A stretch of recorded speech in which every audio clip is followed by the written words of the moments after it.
오늘 함께 보실 말씀 우리 예레미야 22장 말씀입니다.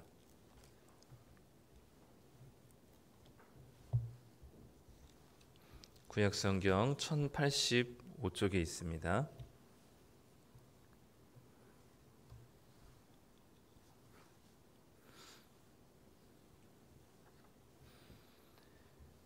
(22장) 10절부터 19절까지 말씀입니다. 예레미야 22장 10절부터 19절까지 말씀. 네, 우리 다 찾으셨으면 우리 한 목소리로 함께 읽어보도록 하겠습니다. 함께 읽습니다. 너희는 죽은 자를 위하여 울지 말며 그를 위하여 애통하지 말고 잡혀간 자를 위하여 슬피 울라. 그는 다시 돌아와 그 고국을 보지 못할 것임이라. 여호와께서 유다 왕 요시야의 아들 곧 그의 아버지 요시야를 이어 왕이 되었다가 이곳에서 나간 살룸에 대하여 이와 같이 말씀하시니라. 그가 이곳으로 다시 돌아오지 못하고 잡혀간 그곳에서 그가 거기서 죽으리니 이 땅을 다시 보지 못하리라. 불의로 그 집을 세우며 부정하게 그 다락방을 지으며 자기의 이웃을 고용하고 그의 품삯을 주시 아니하는 자에게 화 있을진저. 그가 이르기를 내가 나를 위하여 큰 집과 넓은 다락방을 지으리라 하고 자기를 위하여 창문을 만들고 그것에 백향목으로 입히고 붉은 빛으로 칠하도다. 내가 백향목을 많이 사용하여 왕이 될 수 있겠느냐. 내 아버지가 먹거나 마시지 아니하였으며 정의와 공의를 행하지 아니하였느냐. 그때 그가 형통하였었느니라. 그는 가난한 자와 궁핍한 자를 변호하고 형통하였나니 이것이 나를 알미 아니냐. 여호와의 말씀이니라. 그러나 내 두 눈과 마음은 탐욕과 무죄한 피를 흘림과 압박과 포악을 행하려 할 뿐이니라. 그러므로 여호와께서 유다의 왕 요시야의 아들 여호야김에게 대하여 이와 같이 말씀하시니라. 무리가 그를 위하여 슬프다 내 형제여 슬프다 내 자매여 하며 통곡하지 아니할 것이라. 그를 위하여 슬프다 주여 슬프다 그 영광이여 하며 통곡하지도 아니할 것이라. 그가 끌려 예루살렘 문 밖에 던져지고 나귀같이 매장함을 당하리라. 아멘. 네, 오늘 말씀은 우리 예레미야 22장 말씀 함께 나누도록 하겠습니다. 어제 말씀을 기억하시는지 모르겠는데요. 어제 말씀은 우리 22장 1절부터 9절까지 말씀이었습니다. 특별히 1절부터 2절 보면은 이 유다의 왕에게 대하여 하나님께서 말씀하시는 장면이 등장하죠. 그래서 남유다의 왕들에게 너희들이 성문을 드나들기 위해서는 어떻게 해야 될 것을 하나님께서 말씀하셨습니다. 특별히 하나님께서는 이 정의와 공의를 행하면 너희들이 이 성문을 자유롭게 드나들 수 있을 것이고, 만약 이 정의와 공의를 저버리고 하나님께서 주신 이웃들을 학대하면 이 성문이 완전히 무너지고 성이 완전히 멸망할 것이다라는 사실을 유다의 왕들에게 특별히 얘기를 해줬습니다. 그리고 그 정의와 공의는 적극적으로는 박탈당한 자, 무언가 빼앗긴 자에게 원래대로 그 빼앗긴 것을 되돌려주는 일들이 조금 적극적인 정의와 공의였고요. 소극적으로는 이들을 특히 이제 고아와 과부와 나그네, 이방인들을 학대하거나 압박하거나 이들의 것을 강탈하지 않는 것이 정의와 공의를 행하는 것이었습니다.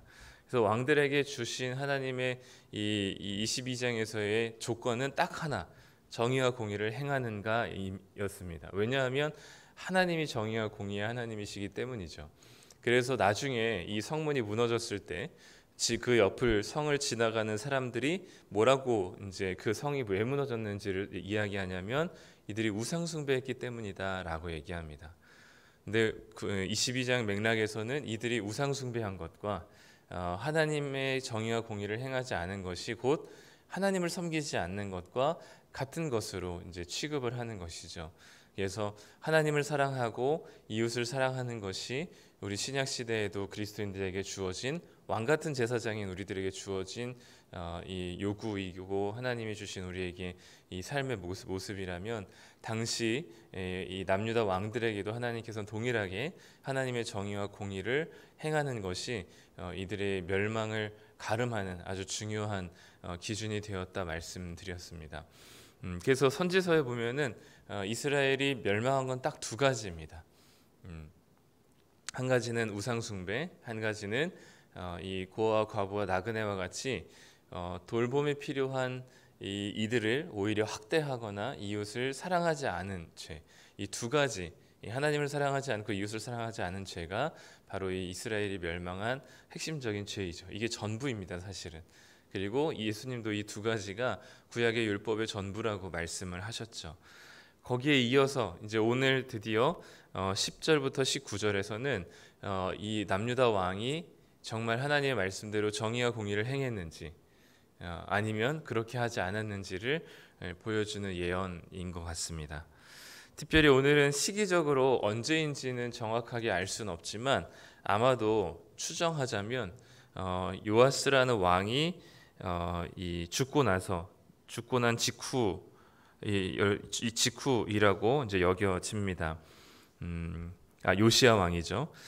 요시야 왕이 주전 609년에 그 무기또라는 전투에서 갑작스럽게 죽게 됩니다. 요시야 왕이 어렸을 때부터 그 왕위에 올라서 어렸을 때는 이제 제사장의 관리를 받다가 이제 18살에 이르러서 본격적으로 왕으로 등극하면서 율법 성전을 고치고 또 율법을 발견하고 율법을 백성들에게 들려주고 그런 여러 가지 다양한 신앙의 개혁들을 이뤄냈던 아주 좋은 왕으로 선한 왕으로 평가되는, 그래서 오랫동안 사실 이스라엘을 남유다를 다스렸거든요. 근데 이 남유다를 다스리는 오랜 기간 동안 이 요시야 왕을 통해서 이 백성들이 나름 신앙적으로 각성이 되고 어떻게 하나님 앞에 다시금 제대로 서보고자 이 왕을 따라서 왕이 좋은 본보기가 되어서 이 왕을 따라서 그렇게 신앙이 좀 변화를 일으켰습니다. 그래서 이 요시야 왕을 굉장히 백성들이 좋아했거든요. 신앙적인 개혁뿐만 아니라 당시 국제 정세가 어쨌든 아수르랑 이 바벨론이 싸우고 있었던 형국이었기 때문에 이스라엘까지 신경을 제대로 못 썼습니다, 강대국들이. 그래서 이 남유다가 자체적으로 좀 그 경제적인 부흥기와 정치적인 안정기, 군사적인 부강함이 이때 동시에 있었기 때문에 백성들이 요시야 왕을 굉장히 사랑했어요. 근데 하나님께서 허락하지 않은 전쟁에 이 요시야 왕이 참전하게 되고 그 참전한 곳에서 의도하지 않게 갑자기 부상을 당하면서 급작스럽게 그 전쟁터에 갔다 오고 나서 죽게 되는 것이죠. 그래서 전혀 예상하지 못했던 이 왕의 죽음 앞에 이 요시야 왕의 죽음 앞에 백성들이 엄청 슬퍼하면서 울었던 기억이 열왕기 그리고 역대기에 등장하고 있습니다. 그리고 나서 그의 뒤를 이어서 바로 여호아하스라는 왕이 등장을 했는데 오늘 우리가 읽은 성경에서는 살룸이라고 표현이 되어 있죠. 요시야의 아들이었던 여호아하스, 살룸이 왕이 됩니다. 근데 실제로 왕이 된 지 3개월 만에 애굽으로 끌려가고요. 애굽이 다시 그 여호야김이라고 하는 이 사람을 요시야의 또 다른 아들을 왕으로 세우게 됩니다. 그러니까 이 애굽에 의해서 이집트에 의해서 세워진 꼭두각시 왕이죠. 오늘 그 두 왕, 그러니까 요시야를 바로 뒤이어서 세워진 여호아하스, 살룸이라고 하는 왕과 그 살룸 왕이 3개월 만에 이집트로부터 쫓겨나고 내려앉게 되고 다시 이집트가 세운 여호야김이라는 왕, 이 두 왕에 대해서 오늘 하나님께서 심판하는 메시지입니다. 결국 이 두 왕을 심판한다는 것은 뭘까요? 우리가 앞서서 봤던 1절부터 9절에 의거하면 이 두 왕은 여호와의 정의와 공의를 행했을까요? 안 행했을까요? 행하지 않았기 때문에 멸망하게 된 것입니다. 그래서 오늘 이 22장은 유다 왕에 대한 하나님의 선언인데 특별히 이 여호아하스와 살룸과 여호야김에 대한 이 선언을 한 것으로 보아 언제 기록했는지 명확하진 않지만 요시야가 죽은 지 얼마 안 됐을 때 죽은 이후에 이제 막 왕이 등극해서 새로운 뭔가 변화를 또 기대하고 있는 백성들에게 이스라엘 백성들에게 또는 왕과 신하들에게 하나님께서 이들을 어떻게 할 것인지를 말씀하는 예언의 말씀이 아닌가 싶습니다. 그래서 10절부터는 그렇게 시작합니다. 죽은 자를 위하여서 울지 말고 그를 위하여 울지 말고 잡혀간 자를 위하여서 슬피 울라라고 얘기하면서 이 살룸 왕에 대해서 이 살룸 왕이 3개월 만에 이제 끝장이 날 것, 그리고 얘가 포로로 끌려가서 돌아오지 못할 것, 애굽으로 끌려가거든요. 애굽으로 끌려가서 다시금 고국으로 돌아오지 못할 것에 대한 것을 예언하면서 이 여호아스에 대해서 울지 말라라고 얘기합니다. 그리고 우리가 그 읽었던 마지막 부분 18절에서도 여호야김에 대해서 18절에서도 그러므로 여호와께서 유다의 왕 요시야의 아들 여호야김에 대하여 이와 같이 말씀하시니라. 무리가 그를 위하여 슬프다 내 형제여 슬프다 내 자매여 하며 통곡하지 아니할 것이며 그를 위하여 슬프다 주여 슬프다 그 영광이여 하며 통곡하지도 않을 것이다. 그러니까 이 왕이 잡혀간 것 또는 왕이 내려앉은 것에 대해서 슬퍼하거나 통곡하지 않게 될 것을 하나님께서 예언하십니다. 반대로 요시야 왕의 죽음에는 온 백성들이 슬퍼했거든요. 하나님께서 주시는 이 메시지들은 특히 오늘 우리가 읽은 10절부터 19절은 이 하나님께서 주신 심판 이후에 이 심판을 받은 자에 대한 하나님의 태도와 또 하나님의 모습을 보여줍니다. 하나님께서는 절대로 그를 위하여서 울지 말라, 이미 죽은 자를 위해서 울지 말라, 또 하나님께서 심판하신 그들을 위해서 울지 말라, 애통하지 말라 하시고 실제로 백성들이 애통하지 않고 슬퍼하지 않습니다. 오히려 포로로 잡혀간 자, 애굽으로 잡혀간 자, 바벨론으로 포로로 잡혀간 백성들을 위하여서 울 것을 요청하고 있습니다. 오늘 본문은 역사적인 광경들을 예언한 장면이긴 하지만 그리스도인들에게는 이 하나님께서 이들에게 울지 말라 말씀하신 중요한 이유 중에 하나는 뭐냐면 다시 돌아와서 이 고국을 보지 못할 것이기 때문이다라고 얘기하고 있어요. 다시 돌아오지 못할 것이다. 다시 하나님이 약속하신 땅으로 복귀하지 못할 것이다라는 것이거든요. 이걸 이제 지금의 우리 신앙 지금의 이제 그리스도인들에게 적용하면 우리 누구나가 요시야 왕처럼 죽든 아니면 요시야 왕 아주 하나님 말씀대로 신실하게 살았던 요시야 왕도 죽습니다. 그리고 이 정의와 공의를 행하지 않고 자기를 위하여서 살았던 살룸 왕이나 또는 여호야김 왕도 죽습니다. 그러나 요시야의 왕은 그 모든 백성들이 슬피 울면서 함께 애곡하고 기념했던 반면에 여호야김과 살룸 왕의 죽음은 슬퍼하지 않고 오히려 그들의 이제 쫓겨남과 또 그들이 이제 포로로 끌려간 것에 대해서 통곡하지 않고 슬퍼하지 않는 모습을 보여줍니다. 그리고 그 이유 중에 하나는 뭐냐면 이곳으로 다시 돌아오지 못하기 때문이죠. 근데 재미있는 건 사실 요시야 왕도 죽었기 때문에 이스라엘 땅으로 예루살렘으로 다시 돌아오지 못할 것입니다. 그러나 오늘 본문에서는 적어도 요시야 왕은 돌아올 수 있지만 여호아스와 여호야김은 돌아오지 못할 것을 천명하면서 그들을 위해서 슬피 울지 말라 말씀하시는 거죠. 우리가 하나님께로 회개하고 주님을 믿고 돌이킬 수 있는 것은 이 땅에서 살아 있을 때입니다. 우리가 예수님을 믿거나 예수님 믿지 않는 자들이거나 모두가 다 죽습니다. 요시야도 죽었고 이 살룸 왕도 죽었듯이 말이죠. 우리가 모두가 죽지만 예수님을 믿고 또 하나님의 자녀로서 살다가 죽은 자들은 다시 돌아갈 본향이 있습니다. 하나님께서 부르시는 그 땅이 있는 것이죠. 하나님께서 처음 계획하시고 만드셨던 그 땅으로 본래 돌아갈 본향이 있습니다. 그러나 주님을 믿지 않고 하나님의 정의와 공의를 저버리며 하나님 말씀대로 살지 않고 지냈던 하나님과 전혀 상관없는 삶을 살았던 사람들은 죽음 이후에 다시금 하나님의 본향으로 하나님께서 만드신 그 세상 그 땅으로 돌아가지 못합니다. 그들에게는 영원한 심판과 영원한 멸망이 주어지죠. 오늘 표현으로 이해하면 다시 돌아와 그 고국을 보지 못할 것입니다.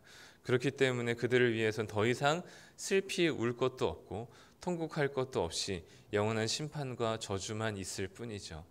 오늘도 우리는 이 땅에 감사하게도 오늘 아침에 일어나게 되었습니다. 눈뜨고 우리의 의지와 우리의 뜻대로 눈뜨고 일어난 것 같지만 하나님께서는 오늘도 우리들에게 하나님의 백성으로 하나님의 정의와 공의를 살아낼 하루를 우리에게 허락하셨습니다. 물론 어디까지 정의와 공의를 행해야지 되느냐, 이 문제는 좀 차치하고서라도 하나님의 말씀대로 순종할 우리에게 마음이 있고, 또 하나님의 정의와 공의가 너무나 매력적인 가치이고 아름다운 가치이고, 그 하나님의 사랑하고 이웃을 사랑하는 것이 우리에게 너무나 좋은 것이라고 여겨진다면 오늘도 우리는 그 하나님 말씀대로 순종할 자세가 된 것이고요. 오늘도 주님을 믿는 믿음으로 살아갈 수 있는 힘이 주어졌습니다. 그리고 오늘 하루도 우리가 이 요시아와 같이 하나님 말씀대로 신실하게 살아갈 수 있는 힘을 부여받아서 오늘 하루도 그렇게 살아갈 수 있다면 우리는 언제 눈을 뜨지 못한다 할지라도 돌아갈 본향이 있는 사람들이고요.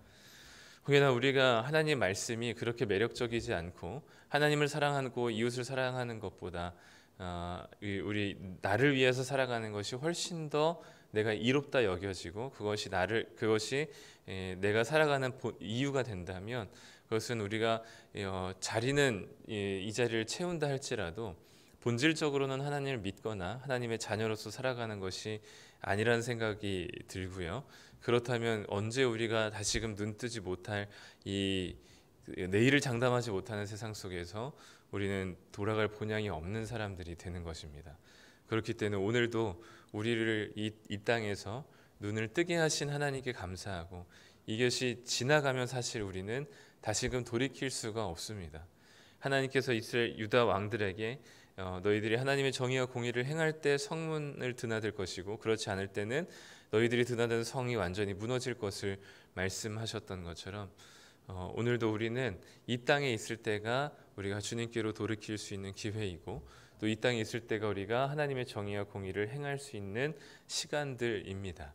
그렇기 때문에 오늘 하루를 소중하게 생각하시고 오늘 하루 하나님을 믿음으로 하나님의 말씀과 뜻을 따라서 이웃을 사랑하고, 특별히 이 여호야김 왕에게 하나님께서 하셨던 말씀은 자기를 위해서 이웃을 학대하는 모습이거든요. 13절 14절에 보면 불의로 그 집을 세우고 부정하게 다락방을 짓고 이웃을 고용했지만 품삯을 주지 않는, 그리고 14절에 보면 자기를 위하여 내가 나를 위하여 큰 집과 넓은 다락방을 지으리라, 자기를 위하여 창문을 만들고 백향목을 입힌다. 이 이야기들 통해서 15절에 보니까 정의와 공의를 행하지 아니하였고, 16절에 가난한 자와 궁핍한 자를 변호하고 하지 않았던 요시야 왕은 그랬거든요. 너의 아버지는 그랬는데 왜 너는 그러지 않느냐라는 말씀이 16절 말씀입니다. 그렇기 때문에 그런 여호야김, 자기를 위해서 살고 자기가 자기 인생의 주인이 되어서 내 마음대로 살았던 여호야김의 인생의 끝은 아무도 그를 위해서 슬퍼하거나 울지 않고 통곡하지 않고 그 끝은 본국으로 돌아가지 못하는 하나님의 저주와 멸망을 받게 되었습니다. 오늘도 우리가 모두 주님을 믿는 자녀로서 하나님께서 기뻐하시는 정의와 공의, 가난한 자를 돌아보며 고아와 과부와 나그네를 돌아보고 그들을 사랑하고, 또 이웃을, 우리가 마주하는 이웃들을 사랑하는 것이 하나님께서 우리를 사랑하신 이유입니다.